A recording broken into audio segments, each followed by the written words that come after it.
কিন্তু ওয়েল্ডিং করার সময় গ্যাস না থাকে সেক্ষেত্রে পরিস্থিতিটা হইতে পারে বা হইতে পারে না, হবে। গ্যাস যদি না থাকে সেক্ষেত্রে পরিস্থিতি 100% বলবে। সাইড থেকে যদি আউট থেকে যদি বাতাস বা ফ্যানের এরকম কোনো বাতাস থাকে সেক্ষেত্রেও পরিস্থিতি করতে পারে। আর কোনো কারণ হতে পারে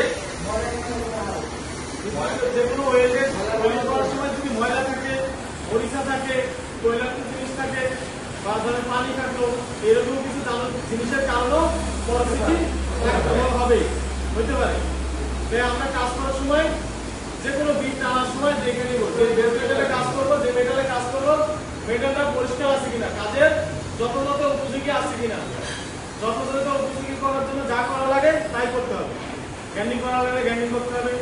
ধরেন এখানে ওয়েল্ডিং করছেন, ভোল্টেজ পর্যাপ্ত না থাকার কারণে আপনার ওইখানে একটু টেম্পারেচার হয়ে গেছে,